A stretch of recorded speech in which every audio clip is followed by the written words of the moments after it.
দ্বিতীয় বিশ্বযুদ্ধের পর এই প্রথম শত্রুপক্ষের যুদ্ধজাহাজে টর্পেডো ছুড়ে ডুবিয়ে দিয়েছে যুক্তরাষ্ট্র।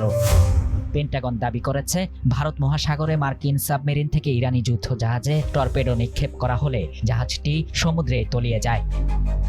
এতে যুদ্ধজাহাজে থাকা অন্তত ৮৭ জন নাবিক নিহত হয়েছেন বলে জানা গেছে।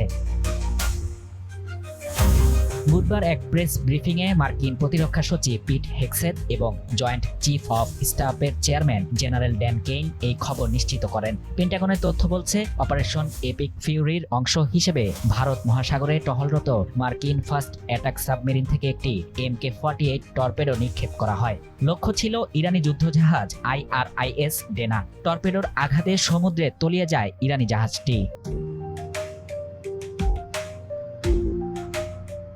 শ্রীলঙ্কার দক্ষিণ উপকূলের অদূরে আন্তর্জাতিক জলসীমায় এই হামলার ঘটনা ঘটে। শ্রীলঙ্কা জানিয়েছে, হামলার সময় জাহাজটিতে ১৮০ জন ক্রু সদস্য ছিলেন। শেষ খবর অনুযায়ী ৩২ জনকে জীবিত উদ্ধার করতে সক্ষম হয়েছে শ্রীলঙ্কার নৌবাহিনী। তল্লাশি অভিযান এখনো অব্যাহত।